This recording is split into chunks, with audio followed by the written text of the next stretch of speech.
Hello my dear students, आपका स्वागत है हमारे यूट्यूब चैनल ऑलवेज न्यू 142 पर। तो आज हम लोग पढ़ेंगे क्लास 10th भूगोल का अध्याय नंबर 3, जिनका नाम है जल संसाधन। ऐसे तो हम लोग कल चैप्टर पढ़ ही लिए थे, वन शॉट वीडियो हुआ, अध्याय बहुत छोटी थी। हमने पाठ में देखा क्या कि जल हमारे लिए एक महत्वपूर्ण संसाधन है, क्योंकि जल के बिना जीवन ही नहीं है। आपने एक सुना होगा कि जल ही मतलब जीवन है, जल ही जीवन है। तो इसलिए जल हमारे लिए एक महत्वपूर्ण संसाधन है। इसको राष्ट्रीय संसाधन के रूप में भी माना जाता है, क्योंकि जितने भी कृषि हैं तो कृषि जल के बिना संभव नहीं है। तो एक महत्वपूर्ण संसाधन कृषि करने के लिए जल जरूरी है, यातायात के लिए जल जरूरी है, बिजली उत्पन्न करने के लिए जल जरूरी है। इसके बाद हमने देखा कि पृथ्वी पर जल के अन्य महत्वपूर्ण तथ्यों में हमने समझा कि पूरी पृथ्वी का लगभग 71% जो है ना, जल ही जल है। यानी कि 29% पर धरातल है, 71% पर जल है। और इन जलों में हमने देखा कि 96.5% जल जो है वो क्या है, खारे जल है, समुद्र का जल है, जिसका हमारे जीवन में कोई उपयोग नहीं है। लेकिन मात्र 3.5% जो जल बच जाते हैं, उनमें से 2.5% ही जल हमारे उपयोग लायक हैं। उनमें बहुत सारी मीठे जल हैं, नदियां हैं, तालाब हैं, ग्लेशियर हैं और भौम जल हैं, जिसका हमने दैनिक जीवन में अलग अलग उपयोग किया।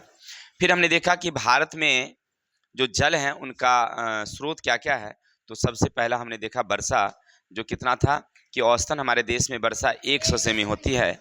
इसके अलावा भौम जल की उपलब्धता भी हमारे यहाँ अच्छी है, जिनमें 44% हमारे यहाँ उत्तर भारत में भौम जल हैं, जिसमें 14% केवल उत्तर प्रदेश को मिलती है।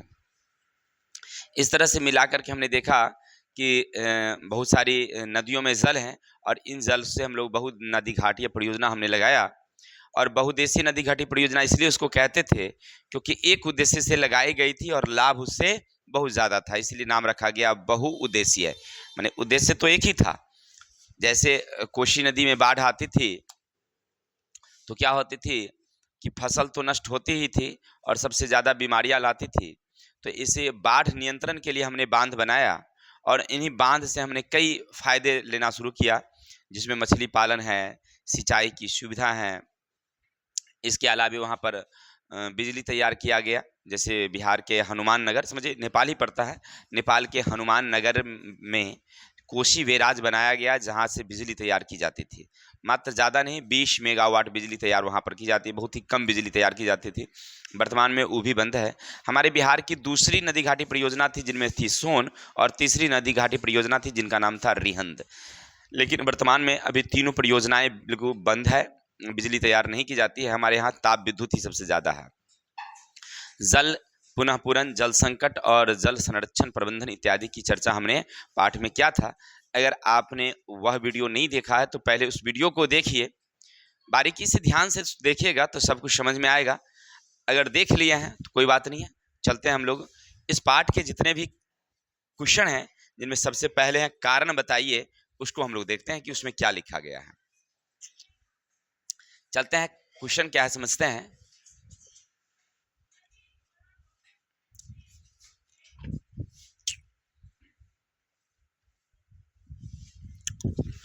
देखिए क्वेश्चन एक कहता है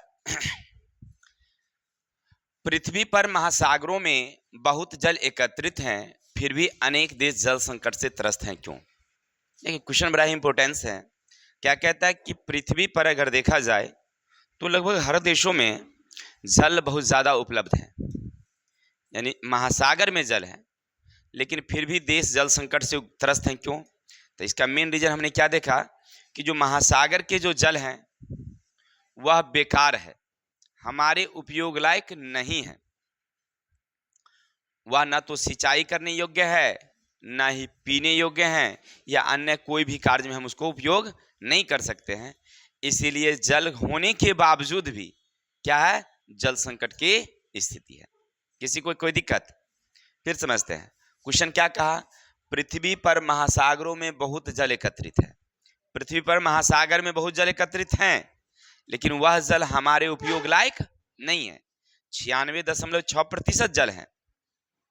पूरी पृथ्वी का 71% जल ही जल है, 29% में ही धरातल है। इसके बावजूद भी हम जल संकट से त्रस्त हैं। इसका मेन रीजन है कि जल होने के बाद उसका हमारे जीवन में कोई उपयोग नहीं है। जो महासागर के जल हैं वो खारे जल हैं।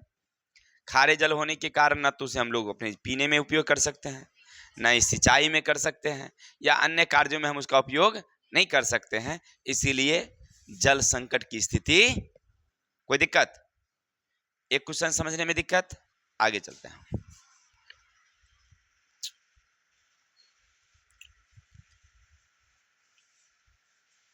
बड़ा ही VVI क्वेश्चन है, याद रखिएगा।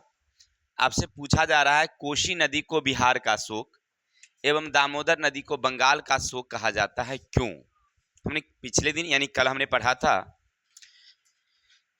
कोसी नदी तो निकलती है नेपाल से, इन करती है हमारे देशों में, हमारे बिहार में खास करके। कहाँ से वो आती है? नेपाल से आती है। और जब वो आती है ना तो अपने साथ बरसात के दिनों में ना काफी जल लेकर आती है। उसकी धाराएं क्या होती है, जब टूटती है तो अनेक भागों में बढ़ जाती है और भयंकर बाढ़ लाती है और धन जन की अपार क्षति होती है। क्योंकि सबसे बड़ी बात क्या है कि जो कोसी नदी जिस रास्ते से गुजरती है वो पूरे उसके द्रोणी क्षेत्र में जनसंख्या भरी पड़ी है। आप पिछले चैप्टर में पढ़े थे कि बाढ़ होने के बावजूद भी यहाँ जनसंख्या ज्यादा है।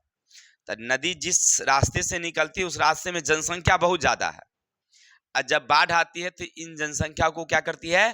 प्रभावित करती है। क्लियर है? धन की भी हानि होती है, बहुत सारे फसल लगे होते हैं, फसल को नष्ट कर देती है, साथ ही साथ मकान को गिरा देती है, बहुत सारे लोग इसमें मर जाते हैं।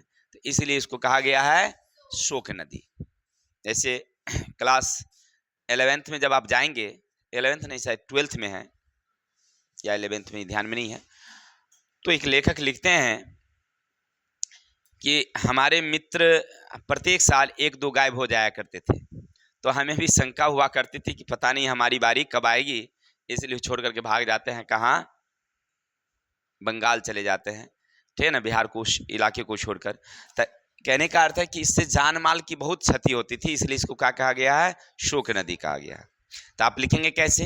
लिखेंगे बिहार में जो कोसी नदी है, जब उसमें बाढ़ आती है तो उससे अपार धन जन की हानि होती है, बहुत सारे लोग मर जाते हैं, फसलें नष्ट हो जाती है, मवेशियां बह जाती है, इसलिए इसे कहा जाता है शोक नदी।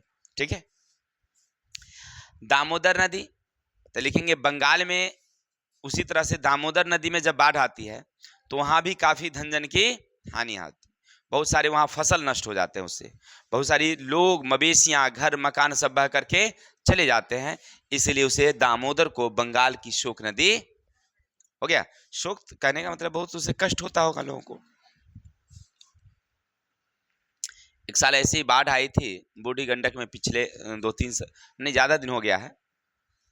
हम लोग समस्तीपुर में ना एक होटल थे, उसी में ना वो लिट्टी सेक करके पकाता था आग पर और खिलाता था।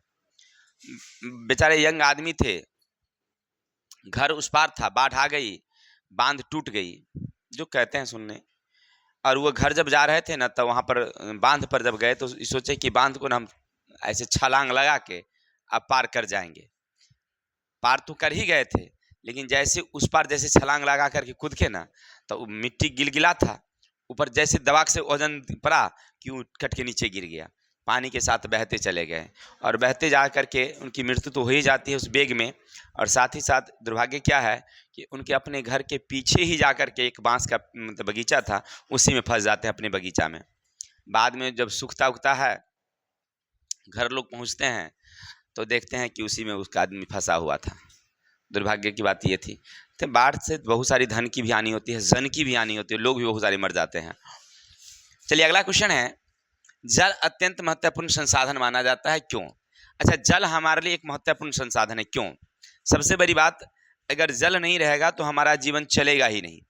क्या मानव शरीर में कितना प्रतिशत जल है? 65%। भोजन को अच्छी तरह से पचने के लिए और शरीर में अच्छे तरह से परिवहन के लिए जल आवश्यक है। एक लिए जल हमारे लिए जरूरी है, कि अगर जल नहीं लेंगे तब भोजन हमारा पचेगा ही नहीं, परिवहन की सुविधा होगी ही नहीं, नंबर एक। दूसरा, जो हम लोग भोजन करते हैं, भोजन उत्पादन करने के लिए फसल को क्या चाहिए? जल चाहिए। अगर जल नहीं रहेगी तो हमारे भोजन का उत्पादन होगा ही नहीं। इसीलिए जल हमारे लिए एक महत्वपूर्ण संसाधन। कोई दिक्कत?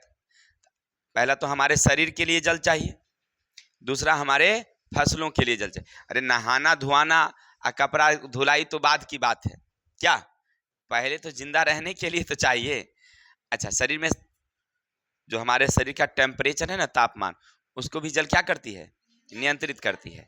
अगर जल नहीं रहेगा तो हमारे शरीर का टेम्परेचर बहुत बढ़ जाएगा, क्या है कि नहीं? कभी देखिएगा गौर करके, भोजन वोजन करने के बाद आप पानी नहीं पीजिए, देखिएगा पूरा शरीर एकदम गर्म हो जाता है।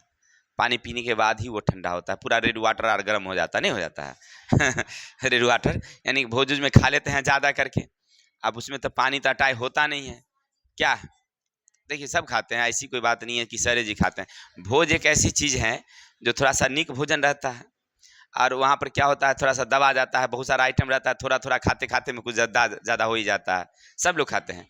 चलिए, जैसे उस दिन भोज हुआ, देखे कुछ बच्चे एकदम पूरा जैसे वो ना होता है अजगर सांप, वैसे नमर के चल रहे थे रात में, पीछे दौड़ के भागे हमारे सामने से, हाँ कि नहीं? चलिए, तो कहने का अर्थ है जल एक महत्वपूर्ण संसाधन इसलिए है, हाँ ध्यान दे, जल एक महत्वपूर्ण संसाधन इसलिए है क्योंकि जल हमारे शरीर के लिए सबसे आवश्यक है। भोजन को पचने के लिए, शरीर में परिवहन के लिए, शरीर के तापमान के नियंत्रण के लिए, साथ ही साथ हमारे भोजन के उत्पादन के लिए जल जरूरी है। कोई दिक्कत? तो ये छोटे छोटे 3 क्वेश्चन ही थे, कारण बताइए। उम्मीद है आप अगर सुने हैं ध्यान से तो सब समझ में आया होगा। इसके बाद आपको कोई एक वीडियो देखने की ज़रूरत नहीं पड़ेगी, क्योंकि अभी ये लॉन्ग टाइम के लिए आपको याद हो गया, ठीक है? चलिए, तो आज के लिए इतने रहने देते हैं, कल मिलते हैं नेक्स्ट वीडियो के साथ। तब तक के लिए अपने भाई को विदा दीजिए। जय हिंद, जय भारत।